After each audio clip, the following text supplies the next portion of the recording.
OK, let's have a look at what's caught the eye of our guest reviewer in the papers this morning. Revd Sally Hitchiner is here. Very good morning to you. Good morning. You start off with a story in the Independent on Sunday about traffic victims. Yes, there are surprising numbers of children that are trafficked into the UK. Last year there were 2,000 victims that were picked up in total, and 550 of them were children. And in fact, the numbers of children who are British born has doubled in the last year of those who are being trafficked. But the real issue that's out on the cards at the moment is how do we protect them once we have found out who they are. And there's a motion that's going forward to the House of Lords tomorrow that is suggesting independent protectors for these children once we're aware of them and once they've been taken into the care of the local authorities, because 6 out of 10 of those who we have taken in the last year or so have disappeared and have effectively been taken back and probably re-trafficked. It's quite scary numbers, really, and I think it's desperately important that we do something, but the question is then what?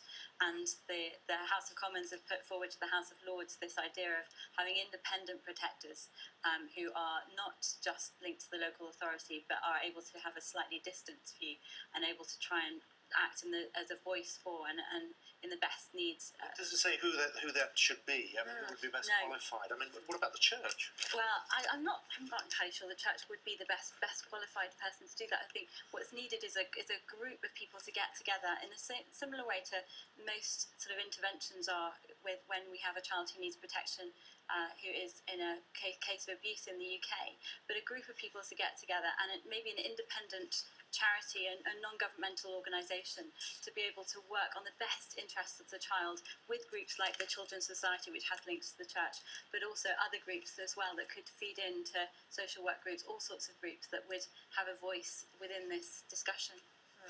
We've talked a lot this morning about the vote in Afghanistan yesterday, and particularly the pictures of all the women who pushed down doors to get through to the polling station, and that's been picked up in the Observer today, one of the photos there of a woman voting. You know, I think we forget how big a deal this is. I mean, I work with students, and so many of the girls there don't necessarily vote. I mean, the young people generally don't vote, and they take for granted the fact that we can vote. And then you see such joy and hope in places like Afghanistan, especially among women who actually feel confident to vote for the first time. And the amazing privilege that it is for them, and right really, for them to be able to have a voice in their own future and their own country's future.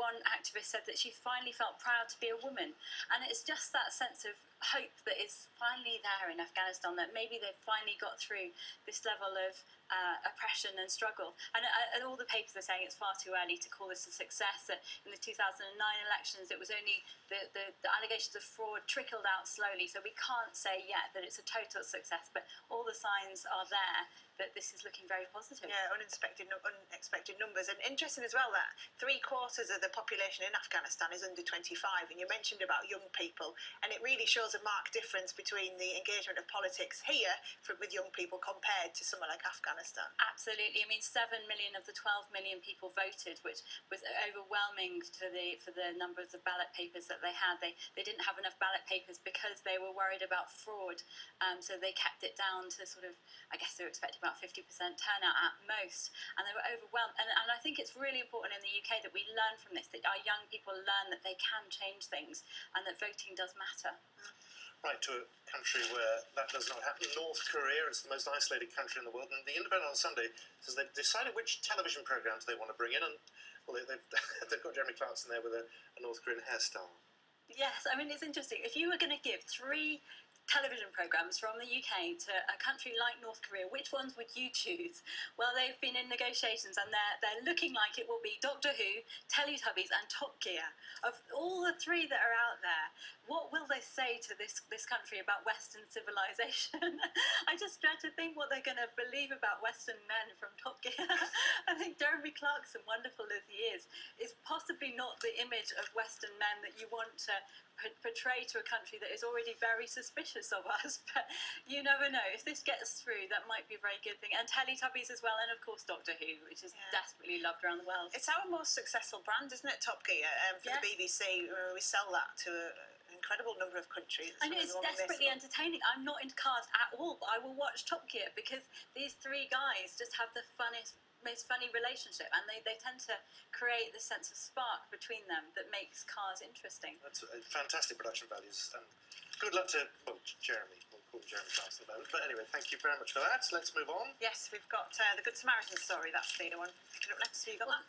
I mean, there is a lot of stories about food at the moment and food poverty in the UK, and it is quite shocking the number of people that are facing food poverty. And there's the House of Lords has rejected a call that has been put forward to them to make supermarket chains and fast food, sandwich retailers exempt from legal prosecution if people get food poisoning from their produce when they are donated to food banks and donated to homeless relief charities. And it's worked very successfully in the United States. In 1996, it was introduced as a protection measure, but it's been rejected in the UK. And I think this is a sign not just this is a sign really of our different culture. Hopefully we're not as litigious as they are in the States. We're not as likely to sue over small things like this. They felt it would be introducing unnecessary legislation. But it does highlight again how many people are facing food poverty. And on a day that this report says we are wasting so much as well. Absolutely, and in the face where so many people are using food banks, my local food bank near the university I work at feeds 400 people every single 2 weeks, and then they get a new set of 400 people in. And we've just done a big campaign in Brunel University to get people to give Easter eggs, because so many children will not receive Easter eggs this year because they're not able to afford basic food in their households. And there were statistics on the Trussell Trust that said that 36% of food bank users are entitled to benefits that they're not getting. And so actually what's needed is not just us to continue to give food, but us to look at the reasons as to why this is happening and help close those loopholes. Yeah, a lot about pride as well, isn't it, Sally? It's terrible, I think, to have to receive food. I had a quote from someone at a food bank that was saying that they felt a deep sense of shame at going to a local food bank, but what they got was not just a box of food, but a box of hope. Because the money, their food money, was not long enough to cover their entire month. So desperately important that we think about food. Okay, Sally, thank you very much for coming on this morning with us. Back with a summary of the morning's main news in just a moment. Do stay with us.